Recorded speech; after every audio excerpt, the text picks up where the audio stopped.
10th and most recent Assembly of the World Council of Churches took place at Busan, Korea, in the autumn of 2013.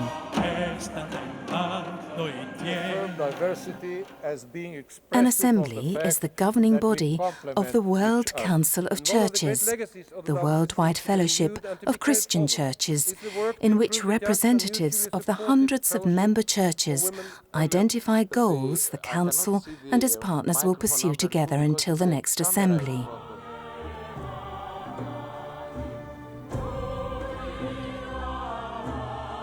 At Busan, Assembly participants describe this journey toward greater unity in faith and action as a pilgrimage of justice and peace.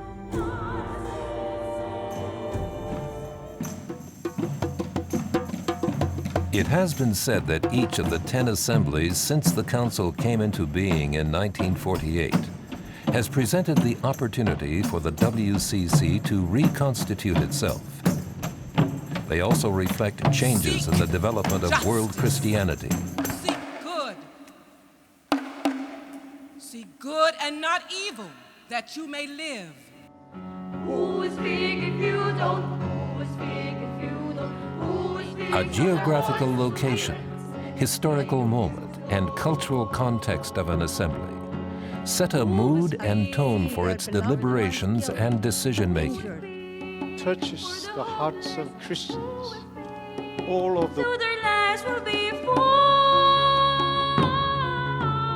Who will speak? The setting of an assembly in time and space has always exercised great influence on the event itself and on the direction of the World Council of Churches.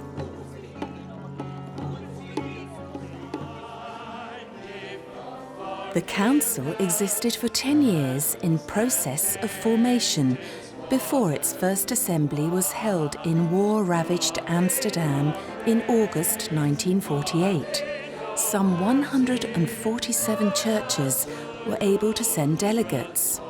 The stated theme of this post-war assembly was man's disorder and God's design. By the vote which you have just given, the World Council of Churches is constituted and established.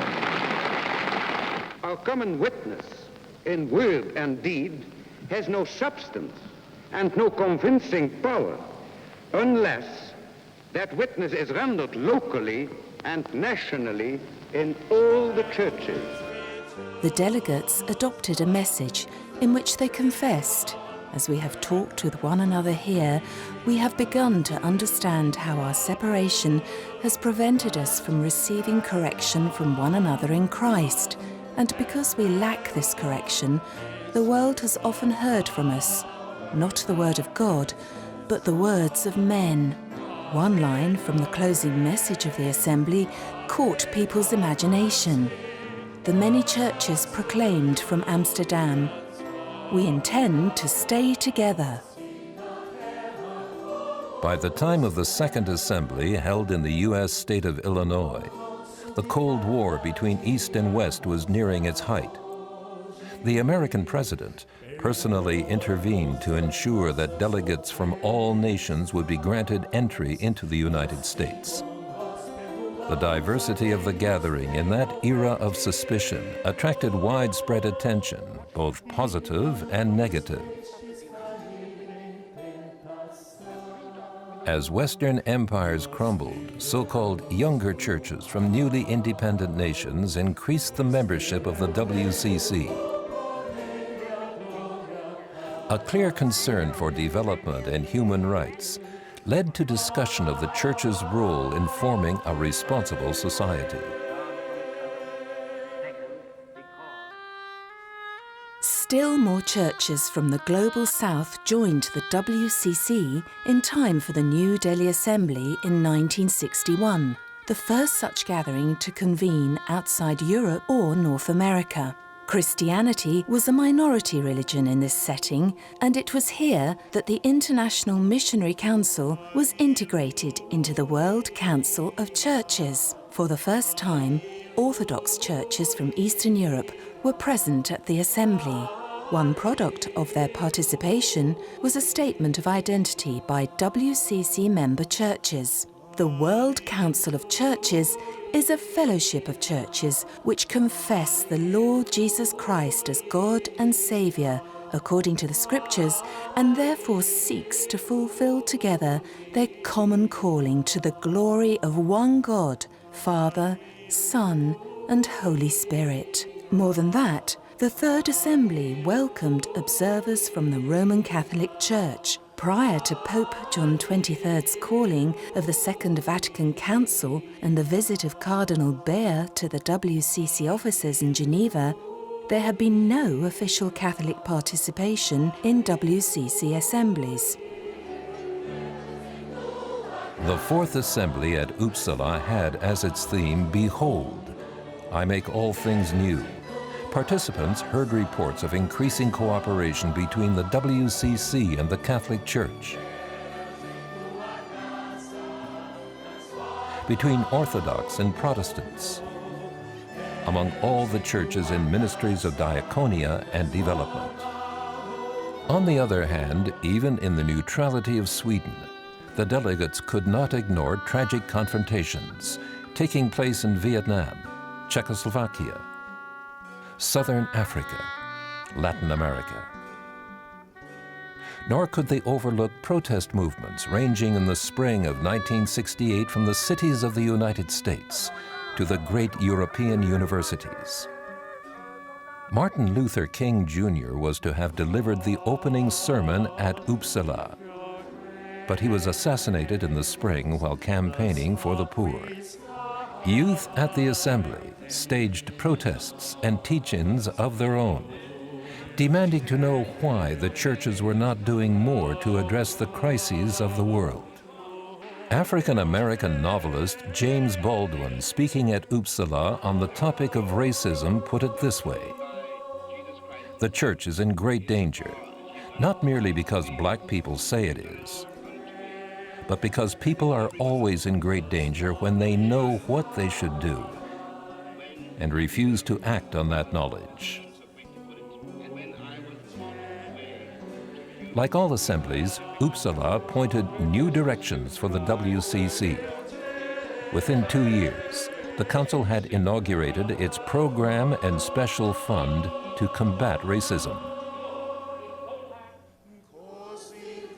Jesus Christ frees and unites. Liberation and unity formed the themes of the Fifth Assembly in Nairobi, the first to be held in Africa. The Assembly explored the dialogue among proponents of Christian theology from different traditions. Among them, contextualization or liberation theology.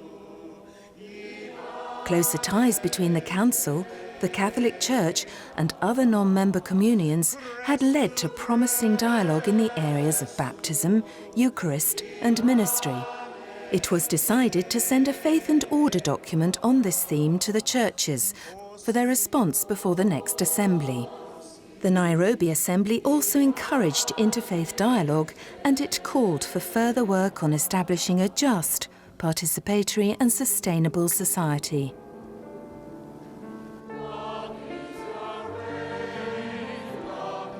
Indigenous members of the First Nations of Canada presented a traditional totem to the Sixth Assembly in Vancouver. And diverse cultures of Canada made a strong impact on the ambience and atmosphere of the event. Light throughout God's good creation was central to the theme. Jesus Christ, the life of the world.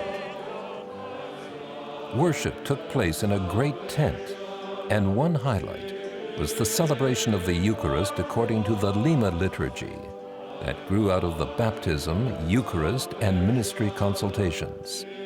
As has been done by the Central Committee before us, that the production and deployment as well as the use of nuclear weapons are a crime against humanity and must be condemned on ethical and theological grounds. I think we have seen the result of the testing. At least the Marshallese are dying out now. My island that is up in the north is also contaminated. I too have 3 tumors in me. I'm about to have a surgeon, and I'm frightened. I don't know whether I should have children or not, because I don't know whether I'll have a child that is like a jellyfish baby. I don't know whether I will have a child that has 6 fingers, a child that has horn on his head. Early signs of climate change caused the Assembly to call for a conciliar process of mutual commitment to justice, peace, and the integrity of all creation.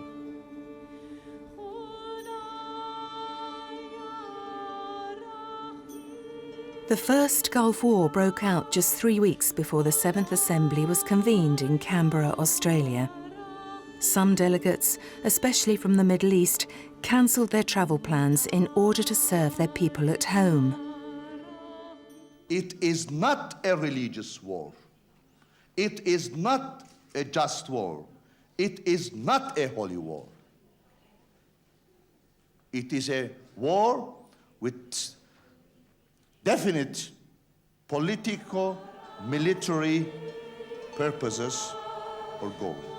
It has been said that the Gulf War overshadowed consideration of other situations and demonstrated deep rifts among the member churches in attitudes toward war and the exercise of civil power. As in Vancouver, the Indigenous people of the host country were conspicuous by their hospitality and presence at the Assembly. The WCC had served as a monitor of the treaty process between Aborigines and the Australian government and issued a report on that process at Canberra. The theme of the Assembly stressed the bond between nature and the work of the Holy Trinity. Come, Holy Spirit, renew the whole creation. The emphasis on cultures in this Christian assembly raised questions regarding syncretism, or inappropriately mixing the gospel with paganism. Similar comments arose in connection with a presentation by Korean professor Chung Hyung-kyung, who combined poetry, song, and dance, drawing on Aboriginal culture and Korean shamanism.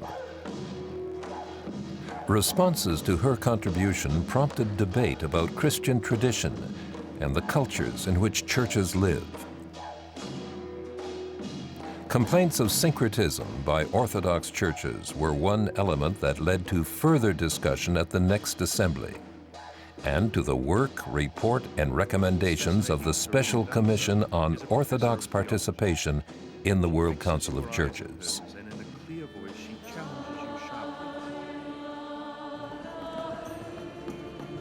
To mark the WCC's 50th anniversary, the 8th Assembly met in Southern Africa, in Zimbabwe, where the list of speakers included former South African President Nelson Mandela. To us in South Africa and Southern Africa, and indeed the entire continent, the World Council of Churches has always been known as the champion of the oppressed and the exploited. A process of reflection and self-examination on the part of the WCC reached a significant milestone with the review of a policy statement towards a common understanding and vision of the World Council of Churches. Harari introduced a new dimension to WCC Assemblies, the marketplace of ideas.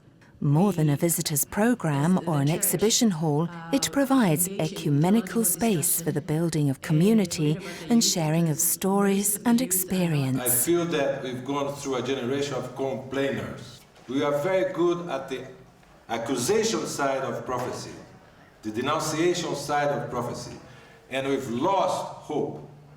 We've lost vision.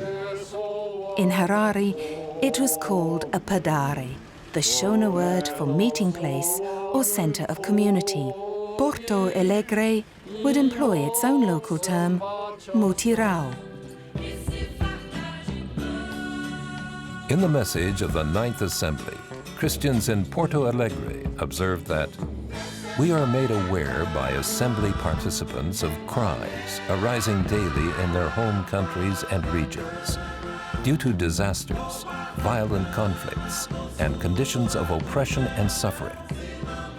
Yet we are also empowered by God to bear witness to transformation in personal lives, churches, societies, and the world as a whole. The theme of the Ninth Assembly was a prayer appropriate to any of the assemblies. God, in your grace, transform the world.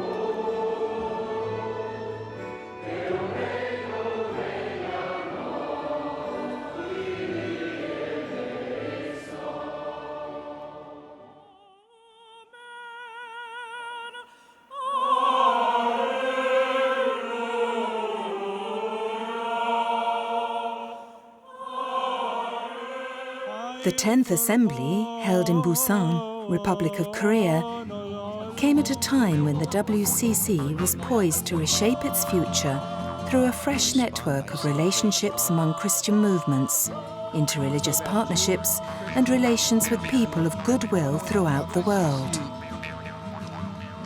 The potential for renewal of the ecumenical movement was reflected in the theme of the Assembly: God of life, lead us to justice and peace. The theme emerged out of the historical faith pilgrimage of the Church, and in Busan, it resonated across the divided Korean peninsula to the shanty towns, villages, and cities throughout Asia. It gave the WCC Fellowship of Churches a renewed sense of the Church's prophetic role in the world today. With such challenges as climate change, economic injustice, oppression and violence around the globe, the churches have resolved to bring their faith to bear on the world's most pressing problems through a common journey of faith, a pilgrimage of justice and peace.